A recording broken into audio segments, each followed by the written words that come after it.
En Espagne, le prix de l'électricité a donc fait un bond exponentiel. C'est le résultat de 20 ans de politique énergétique qu'on peut qualifier d'aberrante. C'est une enquête de Sarah Lecoq. Barcelone, un matin de novembre. Le thermomètre affiche 8 degrés. Cristina vient de déposer ses 3 filles à l'école. Elle va à son rendez-vous hebdomadaire. Salut Chris, comment ça va? Cristina fait partie de ceux que l'on appelle les pauvres énergétiques. Cette ancienne photographe, aujourd'hui au chômage, vient régulièrement chercher des conseils et du réconfort dans cette association. Je n'ai pas de chauffage central. Nous nous enfermons dans la salle à manger, là où on a le moins froid. On ferme les portes et on met 2 ou 3 pulls. J'ai aussi mis un chauffage de gaz butane, qu'on appelle le gaz des pauvres. Cristina est endettée à hauteur de 1 500 € auprès de son fournisseur d'électricité. Les prix, c'était exorbitant. Je ne regardais quasiment plus les factures. Je les ignorais, parce que ça me rebutait. C'était mieux de ne pas voir la réalité. Au moins 10 millions d'Espagnols sont aujourd'hui en situation de pauvreté énergétique. Une précarité qui tue.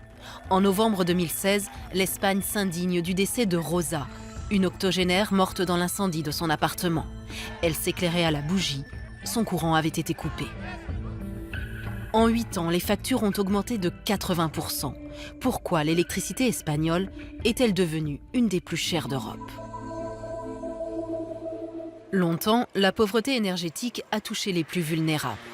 Mais depuis, la crise est passée par là, comme a pu l'observer Lise Desvallées, qui prépare une thèse sur le sujet. En Espagne, il y a un décalage entre l'augmentation du prix de l'énergie, donc qui est multiplié par 2 sur une période de 10 ans, ce qui est beaucoup, et puis la stagnation, voire la baisse des revenus des moyens des ménages. Ce qu'on peut dire, c'est qu'il y a tendanciellement une augmentation du poids des factures d'énergie dans les budgets de tous les ménages, qu'ils soient de pauvres ou de classe moyenne. La crise a donc joué un rôle. Mais la situation actuelle de l'Espagne s'explique surtout par 20 ans de décisions politiques hasardeuses. En 1997, José María Aznar privatise le marché de l'électricité. L'idée, faire baisser les prix grâce à la libre concurrence. Mais dès le départ, le système mis en place ne sert pas les consommateurs, mais les entreprises. Jorge Fabra est l'un des rares spécialistes à parler librement du sujet. On a mis en place ce système sous l'influence des grandes entreprises électriques espagnoles. S'il y avait une liberté d'entrée sur le marché, d'autres personnes investiraient dans les secteurs nucléaires et hydroélectriques. Et donc cette concurrence permettrait d'ajuster et de faire baisser les prix. Mais cette liberté d'entrée n'existe pas. 5 entreprises dictent en réalité la loi du marché et des prix. L'hiver dernier, en pleine vague de froid, le coût de l'électricité atteint des sommets historiques. Une enquête est lancée afin de savoir s'il n'y a pas eu de fraude, ce qui ne serait pas une première. En 2015, cette association de consommateurs a demandé une enquête contre une des plus grandes firmes du pays, Iberdrola. En 2013, Iberdrola a paralysé le fonctionnement de ses centrales hydrauliques pour faire gonfler les prix. Ces trucages ont parfois été décelés, mais ils ont pu avoir lieu beaucoup plus souvent sans que les organismes de supervision n'aient pu les détecter. Nous voulons une enquête, afin de savoir si le consommateur a été victime de fraude, si les tarifs ont été artificiellement gonflés. Mais aucun gouvernement n'a accepté. Mais ces prix certes élevés ne sont pas les seuls responsables de la note salée des Espagnols. Il suffit de regarder une facture. Les 3/4, ce sont les parties vertes et bleues, des impôts et des coûts administratifs, avec en tout petit cette ligne, le déficit tarifaire. Une dette colossale contractée par les gouvernements successifs et remboursée aujourd'hui par les Espagnols. Tout se joue encore dans les années 2000. À l'époque, le gouvernement s'alarme de l'augmentation des prix de l'électricité. Il trouve alors un tour de passe-passe grâce à un accord avec les entreprises.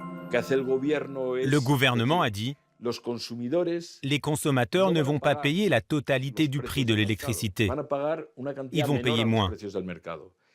Mais ce qu'ils ne vous payent pas maintenant, ils vous le rembourseront sur les 15 prochaines années. » C'est ça le concept de déficit tarifaire. Une dette générée parce que les consommateurs représentés par l'État, n'ont pas payé les montants permettant de rémunérer les entreprises. Un système qui n'a jamais été remis en cause. Aujourd'hui encore, la dette continue de se creuser. C'est un moyen pour le gouvernement de cacher le coût réel de l'électricité aux consommateurs, alors même que les consommateurs vont payer dans les années à venir. Et en partant de là, on peut affirmer que le déficit tarifaire est en partie une mesure électoraliste. Une décennie pendant laquelle les consommateurs n'ont pas payé au juste prix. Aujourd'hui, ils doivent 30 milliards d'euros aux grandes entreprises électriques. Autre aberration, dans le même temps, ces entreprises ont empoché des sommes colossales grâce à des subventions d'État. Toujours au début des années 2000, l'Espagne verse des aides à ces géants de l'électricité pour faire face à la concurrence. Mais très vite, elles s'avèrent inutiles. Pourtant, il faudra 1 an avant que ces subventions prennent fin. Trop tard, les entreprises ont touché un énorme surplus. À Barcelone, une association étudie ce dossier depuis 4 ans. C'est scandaleux. Personne n'a remarqué que finalement, le marché commençait à mieux rémunérer les entreprises électriques qu'avant l'ouverture à la concurrence. Et pendant plusieurs années, elles ont touché un excédent. Personne ne leur a réclamé cet argent. D'après les derniers calculs, les entreprises électriques, avec ce système, ont perçu 3,4 milliards d'euros en trop. Pourquoi aucun gouvernement n'a-t-il demandé le remboursement de cette somme? Pour l'association qui a porté plainte pour corruption, la réponse se trouve dans les liens étroits entre politique et entreprises du secteur. José María Aznar travaillait chez Endesa. Pedro Solfez, un ancien ministre de l'économie sous le gouvernement Zapatero, Elena Salgado, elle aussi ministre de l'économie, ont travaillé pour Endesa. C'est pour cela que nous avons porté plainte auprès du tribunal anticorruption. Nous voulions dire, quelle coïncidence! Pendant toutes ces années, on a fait cadeau de 3,4 milliards d'euros aux entreprises, ce qui est un montant énorme. Et en même temps, en parallèle, on voit plein de personnages politiques de premier plan qui sont à la solde des compagnies électriques. Une situation alarmante, dénoncée à plusieurs reprises par l'Union européenne. C'est donc vers elle que se tourne désormais la plateforme. Pete Holtrop est avocat bénévole pour l'association. Il n'a pas hésité à attaquer l'État espagnol devant la Commission européenne. Ce ne sont pas les entreprises qui sont dans l'illégalité, parce que c'est le Royaume d'Espagne qui a approuvé ce système. C'est donc par sa volonté que les entreprises du pays ont touché trop d'argent. L'objectif de cette plainte, c'est que la Commission européenne donne des directives au Royaume d'Espagne afin qu'il demande le remboursement des sommes trop perçues touchées par les entreprises électriques. Le remboursement des 3,4 milliards permettrait de faire baisser la facture d'électricité de 10%. Les Espagnols en auraient bien besoin.